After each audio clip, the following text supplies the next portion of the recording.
bagiku.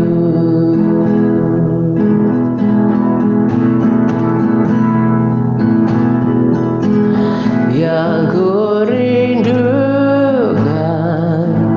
menyerahkanmu, jadikan dirimu tempat pertama dalam hatiku, mengasihimu sepanjang hidupku. Yesus, Kau segalanya bagiku. Yang ku rindukan menyerahkanmu, jadikan dirimu tempat pertama dalam hatiku, mengasihimu sepanjang hidupku. Yesus, Kau segalanya bagiku. Yesus, Kau segalanya bagiku. Yesus, Kau segalanya bagiku.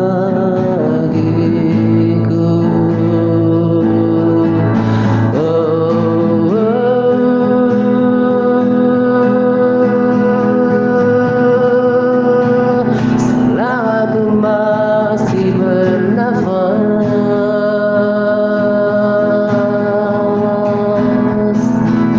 bukan selalu melayanimu,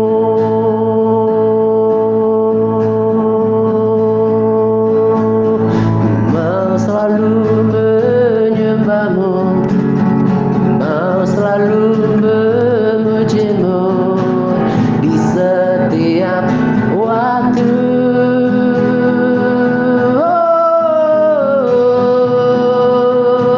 Selama aku masih bernafas,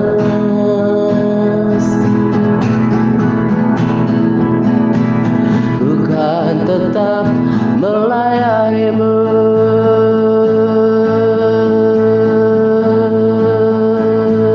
ku mau selalu menyembahmu, ku mau selalu memujimu di setiap jalanku.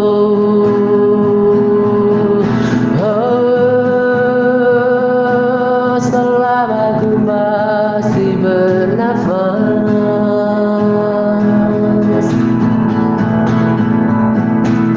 bukan tetap melayanimu,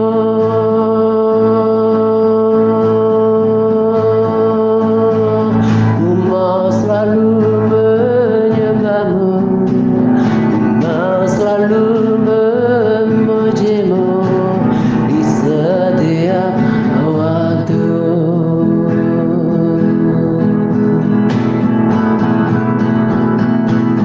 Ku mau selalu menyembahmu, ku mau selalu memujimu di setiap waktu.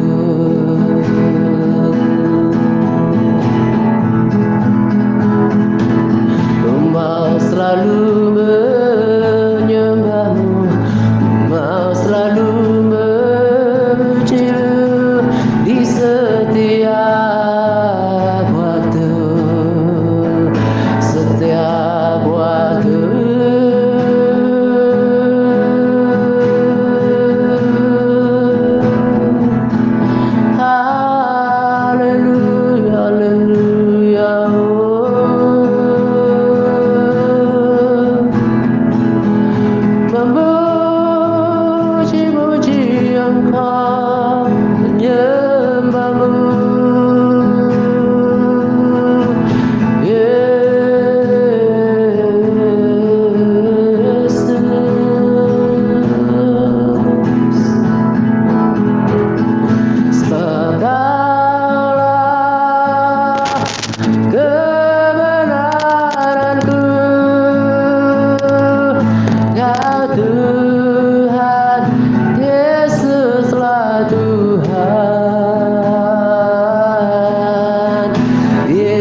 sebab Kaulah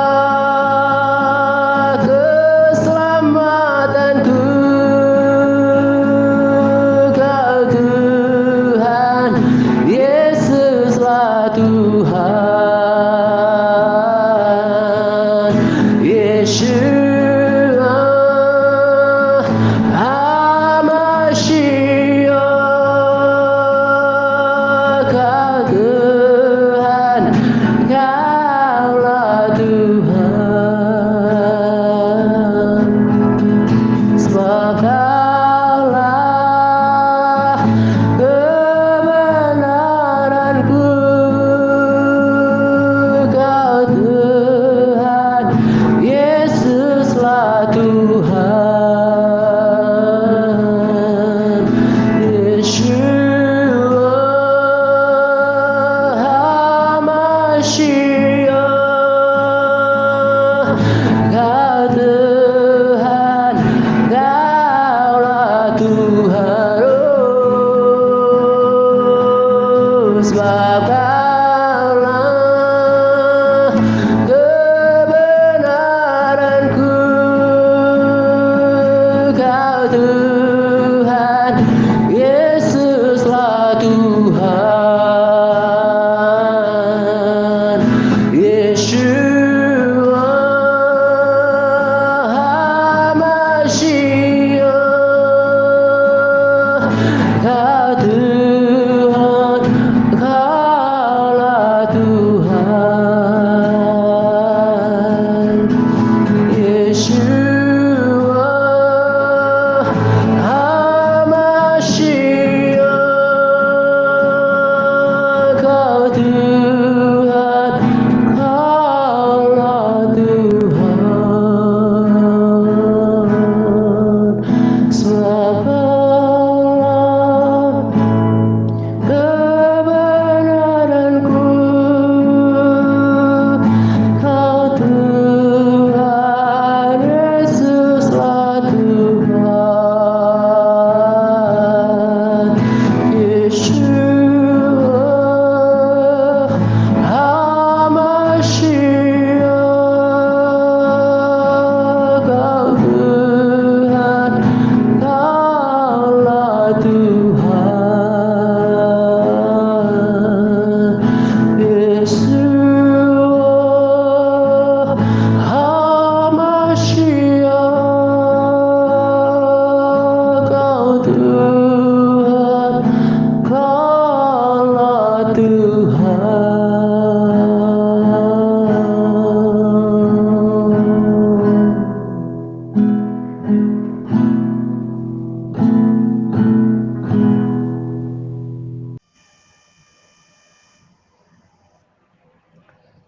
Shalom semuanya. Salam damai sejahtera untuk kita sekalian, untuk para sahabat yang ada di grup MTRC Advance, dan juga saudara yang ada di grup pemberitaan awal di Begin Internet Group, dan juga kepada siapapun yang menyaksikan video sharing saya di TRC Channel. Nah, pada kesempatan ini saya akan melanjutkan sharing saya tentang teladan Abraham. Teladan Abraham kali ini justru sebetulnya bukan poin-poin lanjutan yang saya sudah persiapkan beberapa hari yang lalu. Teladan kali ini justru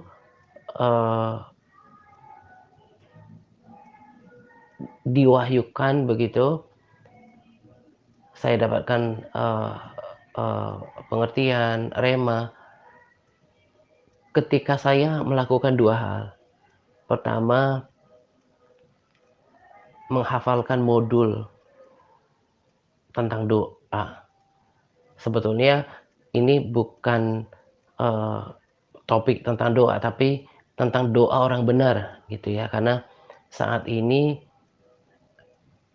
para sahabat setia sedang menghafalkan modul perihal orang benar.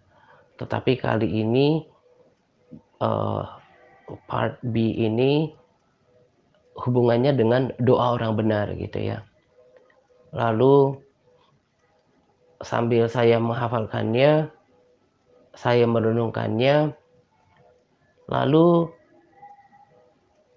eee, pada hari yang sama, hari ini saya rekaman pada hari Rabu ini. Hari Rabu, siang hari saya melakukan doa syafaat. Saya cerita dulu tentang, aktivitas saya gitu ya.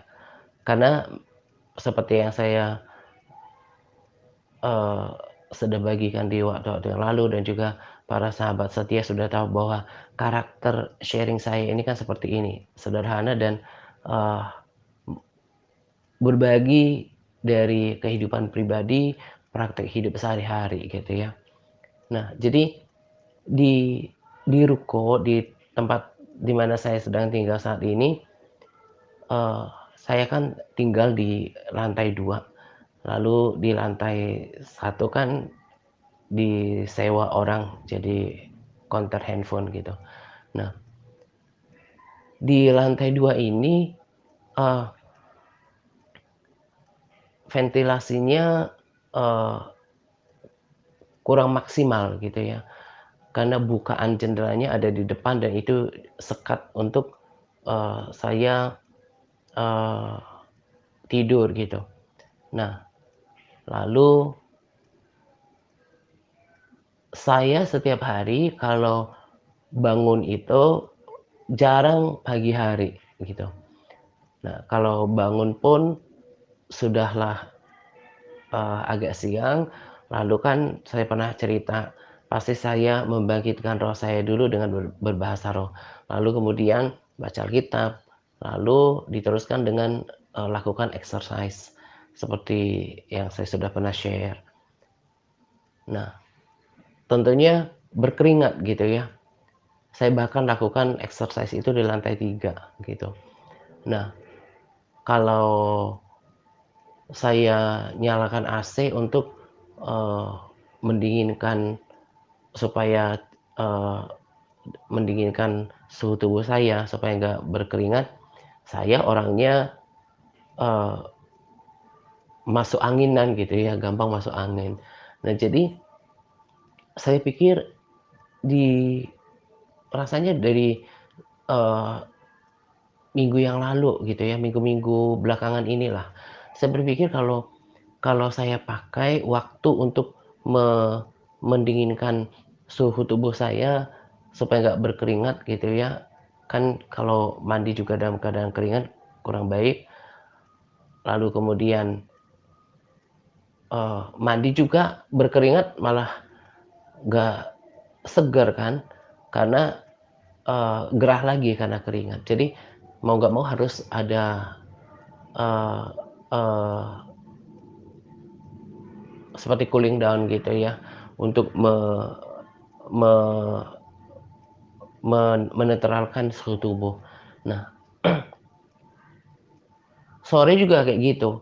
Saya juga kan sudah cerita, saya aktivitas juga untuk sekedar mempersiapkan makan saya aja, itu juga berkeringat gitu ya, dengan kondisi ruangan yang seperti itu. Saya memang suka berkeringat gitu, suka berkeringat maksudnya suka berolahraga, suka exercise gitu.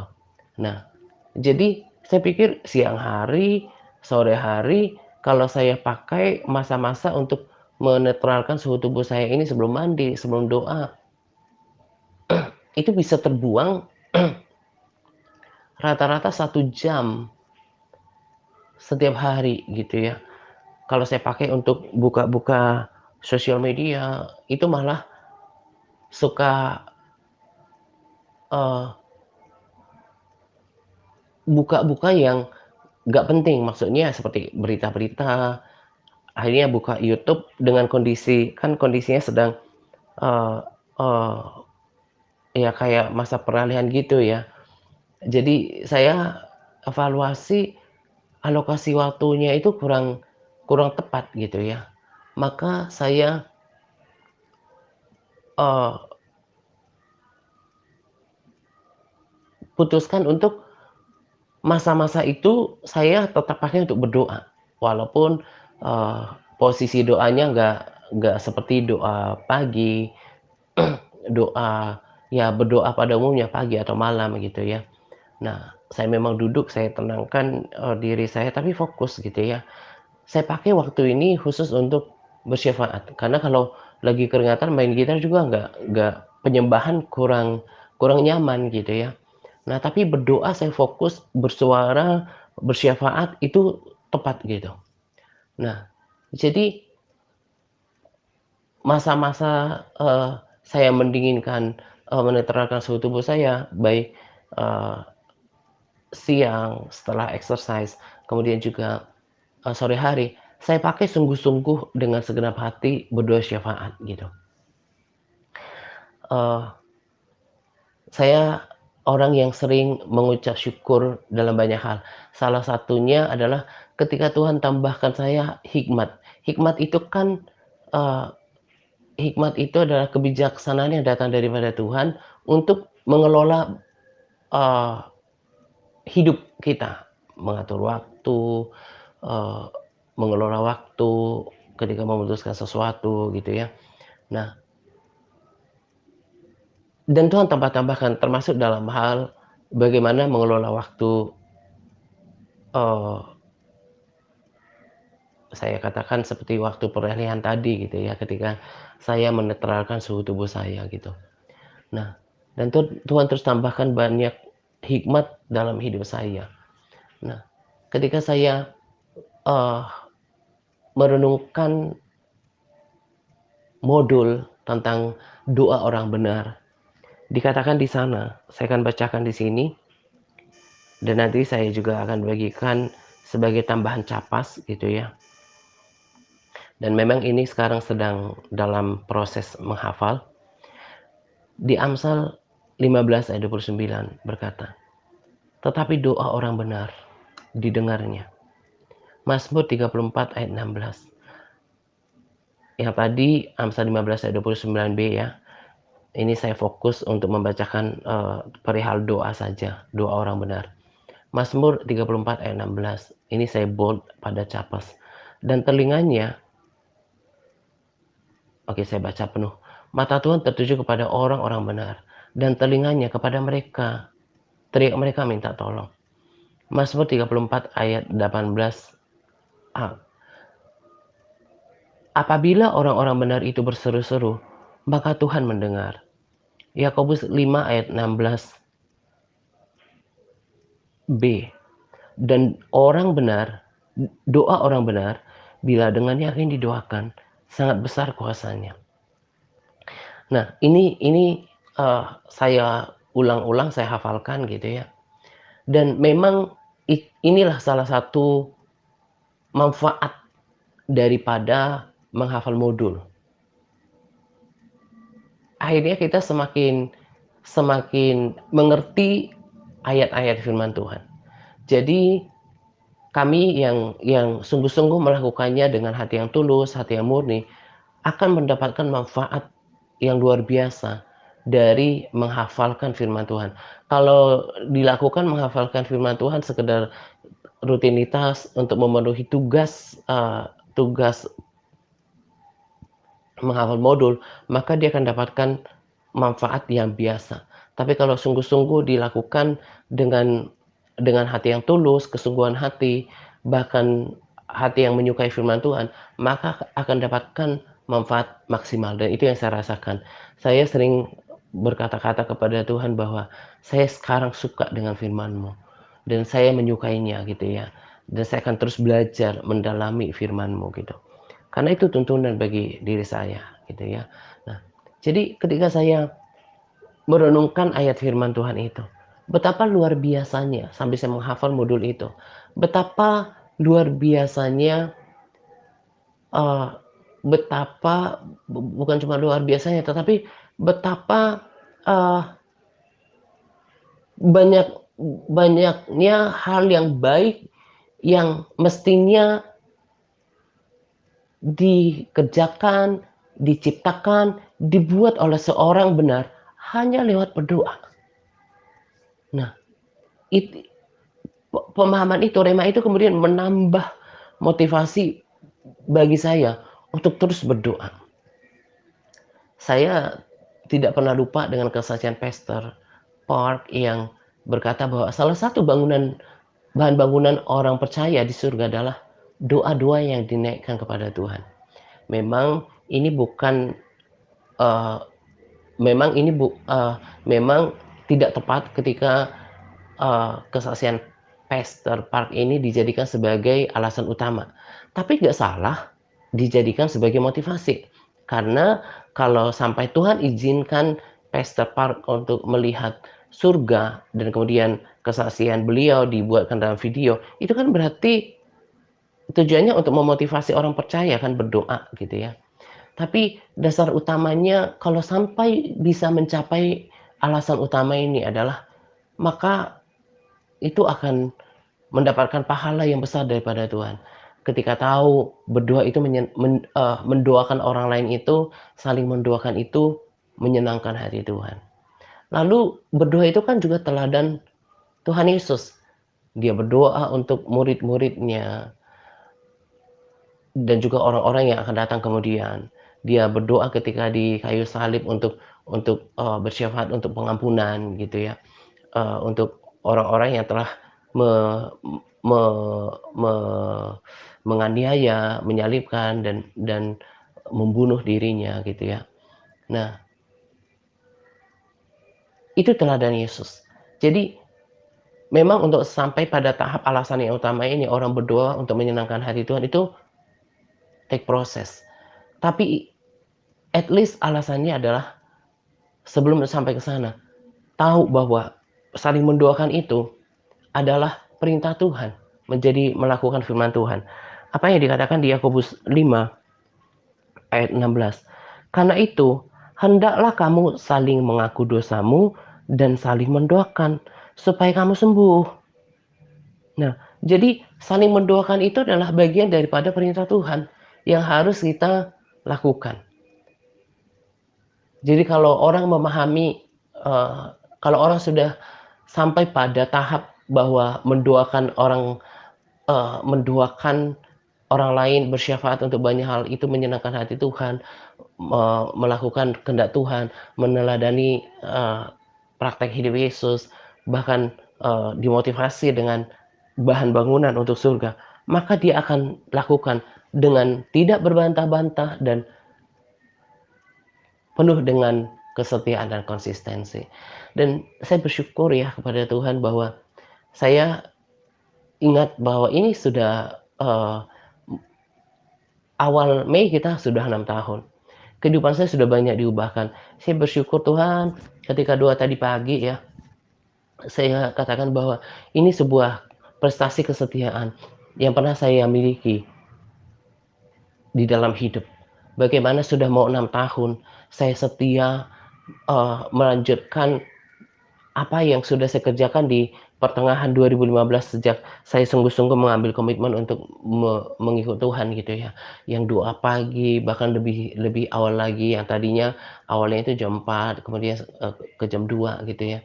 Lalu, berdoa malam, berdoa tengah hari, lalu, eee,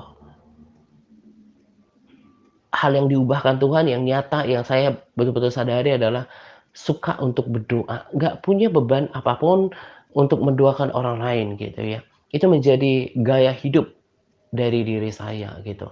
Nah, ketika saya, eee eee, berdoa gitu ya, ya tentu nggak sedang dalam on eee eee, doa syafaat gitu loh. Jadi tetap walaupun doa siang itu saya, ada menit-menit di mana saya sadar bahwa apa yang Tuhan sudah kerjakan ini luar biasa. Sesuatu yang tidak pernah saya hidupi sebelumnya. Saya suka berdoa dan saya akan komitmen untuk berdoa syafaat, eee selain selain ketika berdoa subuh dan juga doa malam tentunya gitu ya, saya akan alokasikan kurang lebih 1 jam waktu yang hanya masa peralihan tadi untuk menetralkan suhu tubuh saya untuk berdoa. Dan itu nggak kerasa gitu ya, barangkali jadi saya atur ketika siangnya, sorenya bisa dan gampang satu putaran untuk mendoakan pertama MTRC Advance. Kemudian, pada sore hari mendoakan Big Internet, saudara yang ada di Big Internet yang saya terus dapatkan update-nya, mereka yang memang memiliki sikap yang baik untuk mengikuti tuntunan TRC untuk melakukan PAR. Kalau yang lain saya nggak doakan dengan menyebutkan nama. Nah, hanya secara umum saja Tuhan, jamah orang-orang yang di Big Internet. Tapi kalau yang doa syafaat, mereka yang yang berkomitmen untuk melakukan PAR. Ya macam-macam didoakan, kesehatannya, keluarganya, pekerjaannya, roh pengenalan akan Tuhannya, hati yang mengasihi Tuhannya, takut akan Tuhan, roh hikmat dan wahyu untuk mengenal Tuhan, semakin haus dan lapar akan firman Tuhan, semuanya didoakan. Yang sakit, bahkan saya sudah tahu mana yang, oh sahabat ini, sudah hafal ini perlu didoakan jantungnya, ini sesak nafas, ini sakit lutut, ini yang ada benjolan di bawah telinganya, udah hafal gitu ya. Dan itu saya naikkan kepada Tuhan ketika, mendoakan orang-orang yang Tuhan percayakan dalam pelayanan TRC gitu. Satu putaran kemudian ada juga orang-orang di luar MTRC, di luar Big Internet, orang-orang yang memang saya pikir saya masih terbeban untuk mendoakannya, gitu ya. Lalu putaran lain mendoakan, orang-orang yang saya kasihi, abang-abang saya, kakak-kakak saya, ponakan-ponakan, banyak hal, kota, segala macam, saya berdoa gitu ya. Nah, jadi kalau tadi dikatakan bahwa doa orang benar didengar oleh Tuhan, tetapi doa orang benar didengarnya, itu Amsal 15 ayat 29. Berarti kalau kita memperhatikan hidup yang benar dan kita terus berdoa. Saya pernah, eee, bagikan juga di waktu-waktu yang lalu. Ketika kita berdoa, terus berdoa untuk berbagai hal, sebetulnya kita sedang membuatkan daftar daftar hal-hal baik, hal-hal yang luar biasa yang kita akan terima nanti daripada Tuhan. Tapi jangan sampai, ter tertipu dengan, eee, kenyataan hidup gitu ya. Jadi gini, jawaban doa itu tidak selalu iya, tapi Tuhan menjawab doa. Bisa Tuhan menjawab dengan tidak, karena Tuhan punya hal yang lain yang kita tidak bisa, yang tidak kita pikirkan. Atau memang Tuhan punya rencana lain gitu ya. Tapi Tuhan, saya sederhanakan saja, bahwa Tuhan merespons doa. Itu lebih tepat. Kalau Tuhan menjawab doa kan kesannya selalu dalam pemikiran manusia, apalagi pemikiran manusia yang belum dewasa rohani, akan selalu ya, ya, ya, ya seturut dengan yang kita mau. Nggak seperti itu. Yang benar, saya bersyukur untuk Roh Kudus memberikan kata yang tepat ini. Tuhan merespons doa. Entah Tuhan nanti jawab seperti yang kita mau atau tidak untuk hal yang lebih baik, atau menunda, tapi Tuhan merespons doa gitu. Jadi sangat beruntung besar orang-orang percaya yang tekun berdoa, dan sebaliknya betapa meruginya orang Kristen yang tidak tekun berdoa. Saya boleh saksikan juga di sini bahwa orang Kristen, orang percaya yang hidup di dalam doa, itu pasti berbeda performanya daripada orang yang tidak berdoa. Walaupun kehidupan keduanya Tuhan izinkan misalnya mengalami padang gurun gitu ya, padang gurun kehidupan. Pasti orang yang berdoa ini, orang Kristen yang hidup dalam doa ini akan keluar sebagai pemenang. Dia akan bisa lebih tenang dalam menghadapi semuanya dan tidak melakukan hal-hal yang bahkan menyakiti dosa, bahkan menyimpang. Itu berbeda. Dia akan kuat dan bisa menyaksikan kemenangan Tuhan. Tapi kalau orang Kristen nggak berdoa, ya cenderung akan mengeluh. Bahkan seperti berita yang saya dengarkan sekarang, ada orang, yang mutilasi sesamanya, ada suami yang bakar istrinya, itu hal-hal yang mengerikan. Tapi kalau orang hidup di dalam doa, itu akan berbeda. Bahkan kalau doanya sangat, tangguh, sangat luar biasa, maka pencobaan hidup yang Tuhan izinkan terjadi, pengaruhnya tidak akan mengalahkan kekuatan ilahi yang didapatkan ketika berdoa. Jadi, saya kan sudah berkali-kali juga bersaksi ya, saya kuat sekarang itu karena doa. Saya memberikan kesaksian tentang doa bukan mau pamer, jam doa, bukan. Tapi saya sebetulnya sedang mengatakan bahwa saya tuh lemah tanpa doa, dan saya kuat karena doa, gitu.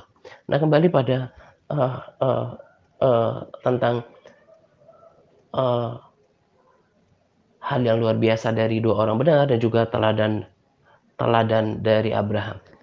Abraham ini tadinya tentang teladan Abraham dalam hal berdoa syafaat. Ini nggak masuk dari 4 poin yang saya sudah prepare beberapa hari yang lalu. Yang, saya sudah bagikan kan bahwa Abraham bersegera untuk taat gitu ya. Dia juga taat persisten. Nah, 2 topik lagi nanti saya akan bagikan berarti pada video sharing tentang teladan Abraham part 3. Nah, sekarang yang bagian 2 ini tentang doa. Karena walaupun cuma satu poin, tapi karena saya lengkapi dengan kesaksian kesaksian, hidup, kemudian juga, eee, rema dari modul perihal doa orang benar. Abraham adalah seorang yang berdoa. Saya, cuma capture tentang, Kejadian 18 ayat 16 itu sebetulnya, eee, sudah tidak asing lagi bagi kita terutama yang sudah bolak-balik baca firman.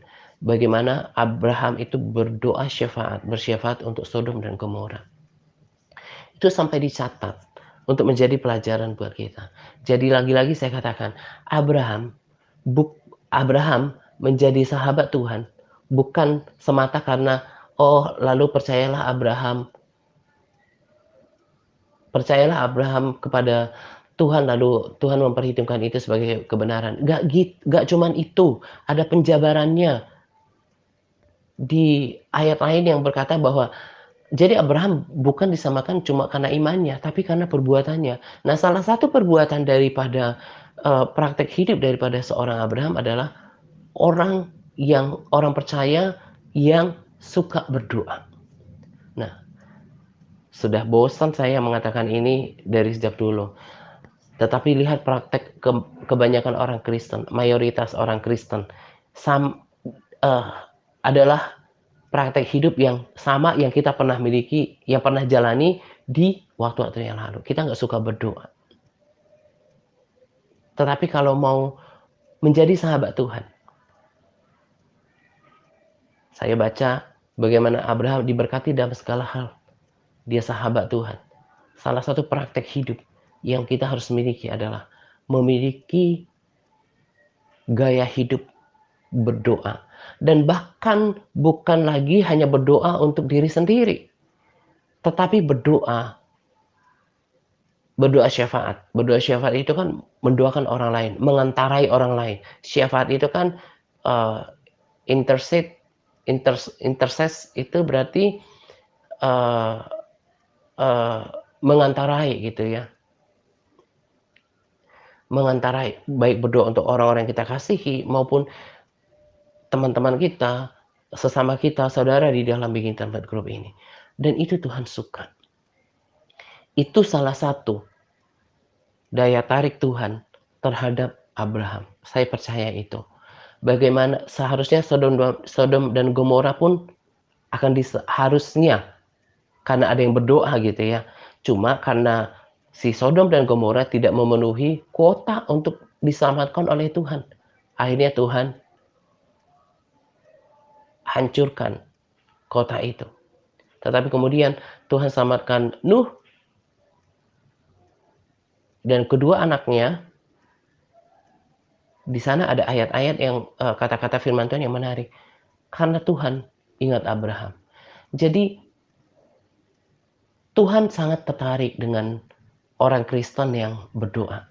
Jadi selain dampak seorang Kristen yang berdoa untuk dirinya sendiri, kemudian dia menjadi kuat menghadapi badai hidup, dia dia uh, dia akan tangguh menghadapi persoalan hidup gitu ya.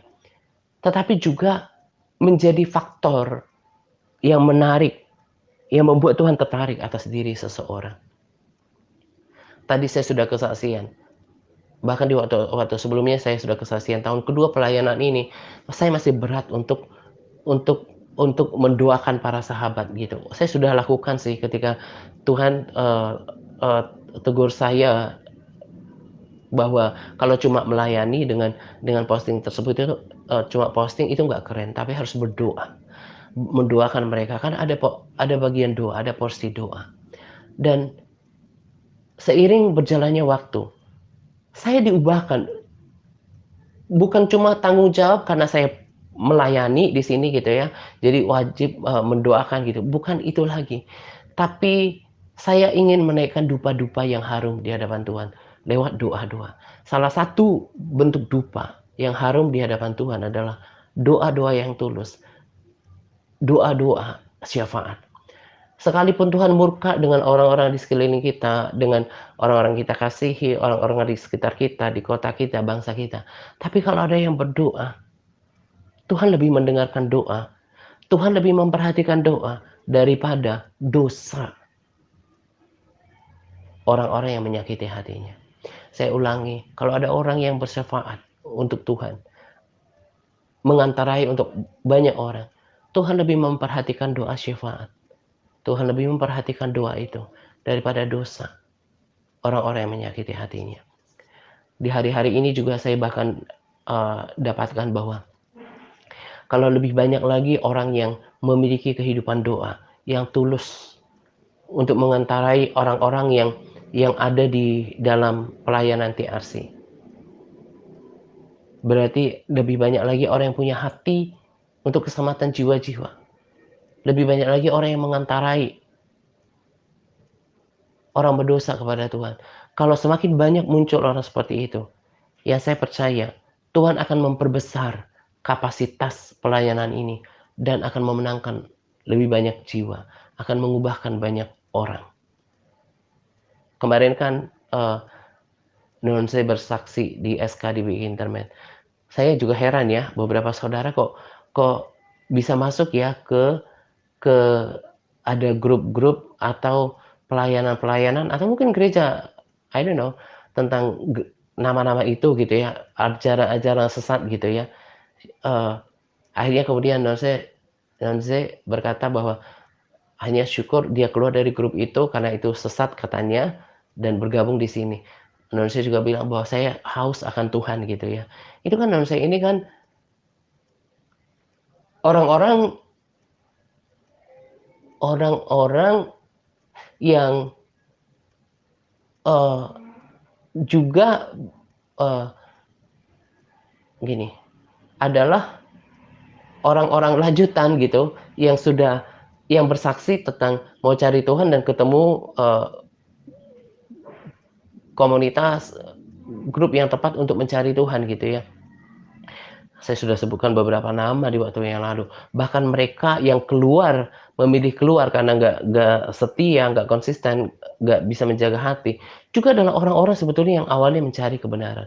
Karena itu kalian yang merasa Tuhan sudah tuntun di sini, memiliki kerendahan hati, kesetiaan dan konsistensi supaya betul-betul bisa dituntun pada kebenaran sampai pada akhirnya gitu. Karena nanti proses juga nggak gampang. Karena iblis juga berusaha untuk membuat kalian berhenti dengan kemalasan, kejenuhan, mungkin sakit hati, nggak terima lihat kekurangan pelayanan ini gitu ya. Nah jadi harus tetap mau diubahkan gitu ya. Miliki pikiran yang positif. Saya kemarin ketika ngobrol dengan salah seorang sahabat Pak Ara gitu ya. Ini Pak Ara ini kenapa saya sebut Mas Ara ini karena orangnya lembut dan semakin terbukti ketika saya ngobrol sama Pak Ara orang Batak kan sebetulnya, tapi saya panggil Mas Ara karena jarang orang Batak yang lembut gitu ya. Nah, saya bilang sama Pak Ara, kalau ada sesuatu yang, menurut Pak Ara yang kurang dari diri saya gitu ya, dan, Pak Ara, berharap bahwa Tuhan saya, no no no, dan berharap bahwa, saya pengennya Pak Atta menjadi seperti ini, atau lebih seperti ini, atau apalah gitu ya. Saya bilang, "Sampaikan kepada Tuhan, doakan, Roh Kudus sanggup untuk mengubahkan diri saya," gitu ya.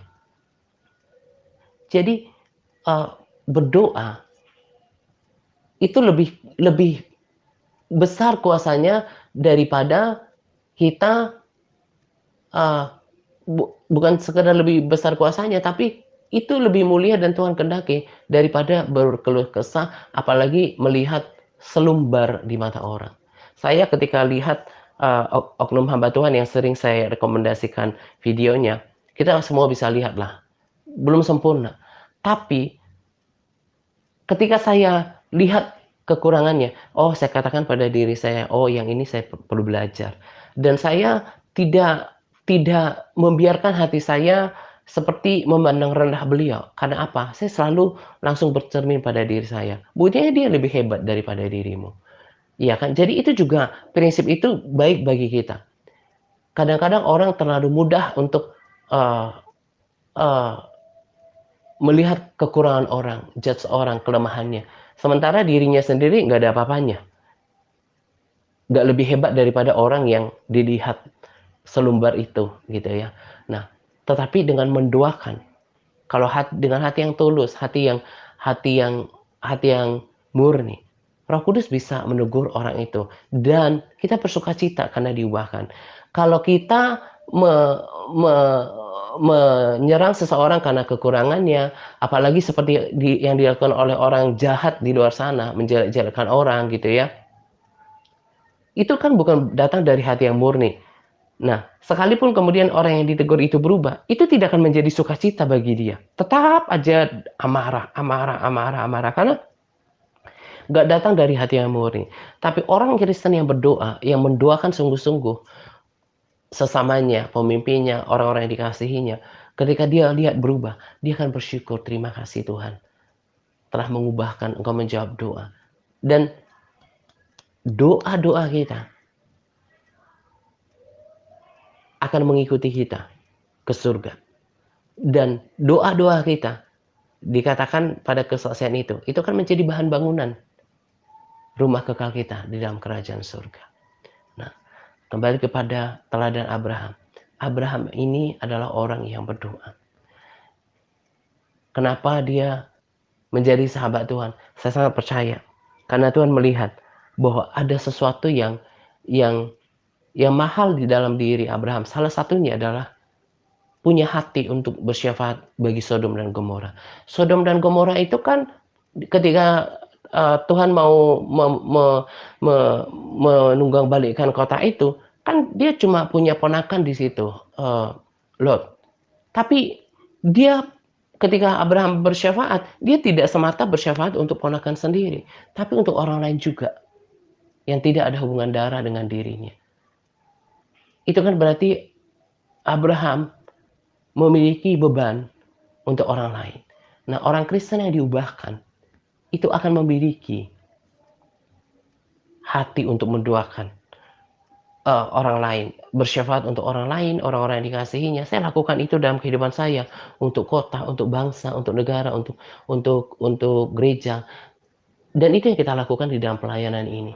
Jadi panduan doa itu bukan sekedar rutinitas, itulah kenapa saya terus mengambil komitmen, berdoa untuk pokok-pokok doa yang dibagikan. Jadi kalau kita mau menjadi sahabat Tuhan juga, Tuhan membuat berhasil apa yang kita berbuat, diberkati dalam segala hal. Kita harus lakukan bagian kita. Kita harus menyenangkan hati Tuhan dengan gaya hidup yang berdoa. Jadi itu yang salah satunya dilatih dalam pelayanan ini. Orang yang memiliki gaya hidup berdoa pasti selain tadi kuat, tetapi perilakunya akan diubahkan. Itu akan berbeda. orang yang hidup dalam persekutuan dengan Tuhan, itu nggak mungkin lagi menceburkan diri pada dosa, perkataan yang nggak senonoh, perbuatan perbuatan, tindakan, dalam hal yang dibagikan pun, nggak mungkin lagi membagikan hal-hal yang rendah dan yang hina. Tetapi semuanya setara dengan kehidupan doanya, hal yang baik, hal yang benar, hal yang mulia, yang berkenan, bahkan yang sempurna. Nah, saya selalu katakan bahwa apa yang dibagikan di dalam TRC ini bukan cuma didengar, tetapi untuk diikuti dan diperhatikan. Nanti oleh perjalanan waktu akan kelihatan di antara kita semuanya yang mendengarkan sharing saya, siapa yang cuma bisanya mendengar dan melupakan, itu akan terlihat. Nggak akan kita bisa rasa, nggak bakalan kita bisa rasakan kerohaniannya bertumbuh, berapi-api, rohnya menyala-nyala, nggak bakalan. Tetapi kalau orang mendengarkan, memperhatikan, dan meneladani, mengikuti praktek hidup, kesaksian dan juga pengajaran, sharing yang saya berikan, kita akan bisa melihat, kita akan semakin sehati, sejiwa, orang ini bertumbuh, berubah, dan berbuah. Sekarang tinggal pilihan di tangan kita masing-masing. Mau hanya pendengar saja, lalu menjadi penipu, atau mendengar dan melakukannya. Hanya kita yang menentukan keberadaan kita di hadapan Tuhan. Tuhan punya pandangan yang baik terhadap Abraham. Tuhan juga punya pandangan yang baik terhadap Daud. Itu semuanya kan karena mereka lakukan bagian mereka sendiri. Tuhan juga punya pandangan yang baik terhadap Daniel, orang-orang yang berdoa. Maukah kita menjadi bagian daripada mereka? Jawabannya tentu bukan cuma mau atau iya, tapi ikuti dan jangan tunda. Karena sejatinya kita bisa langsung praktekkan. Bahkan kita harus terus evaluasi supaya doa-doa kita lebih sungguh-sungguh lagi. Makanya ketika saya berdoa, menyanyi yang lagu melayani, melayani lebih sungguh. Pada bagian akhir juga saya ulang-ulang, uh, saya muncul di benak saya muncul kata-kata mendoakan, mendoakan lebih sungguh, dan saya mau lakukan itu lebih sungguh-sungguh. Karena doa orang benar itu didengar oleh Tuhan. Kalau terus bersungguh-sungguh berdoa, betapa banyak hal yang baik, yang mulia, yang kita bisa kerjakan selama hidup. Dan satu lagi, doa yang sungguh-sungguh naik ke surga, dan itu akan menjadi sumber alasan kita dipahalai oleh Tuhan dan menjadi bahan bangunan kita di surga. Dan di sini juga saya akan sertakan kesaksian Pastor Park. Barangkali ada yang belum menyaksikannya, kiranya menjadi motivasi segera untuk mengubah sikap berdoa. Bahkan uh, saudara yang tergerak hatinya untuk ikut juga, bukan cuma berkomitmen untuk uh, melakukan part, tapi ikut mengambil bagian untuk pokok-pokok yang dibagikan, bisa hubungin tim admin. Latih dirimu untuk berdoa. Karena melalui doa, kita akan lakukan banyak hal yang baik, hal yang benar selama hidup ini. Hidup ini singkat. Banyak menaikkan doa, itu kan seperti taburan. Berarti tinggal tunggu saja. Nanti yang mana yang Tuhan akan jawab lebih dahulu. Dan kita akan menyaksikan banyak hal yang luar biasa di catatan kehidupan kita. Kita akan lihat nanti, dan kita akan rasakan sekarang juga, gitu ya. Nah, kiranya apa yang saya bagikan pada kesempatan ini diperhatikan dan diperhatikan. Karena di sini nggak cuma jago dengar, tapi harus jago, harus berani untuk mempraktekannya. Nah, ini saja yang saya mau bagikan pada sesi sharing teladan Abraham part 2. Nanti saya akan lanjutkan lagi untuk teladan Abraham selanjutnya. Selamat menjelang 2 pagi untuk kita sekalian. Semangat berpuasa kepada para sahabat yang terus bersemangat dalam berpuasa. Semangat par. Tuhan Yesus memberkati kita senantiasa. Amin.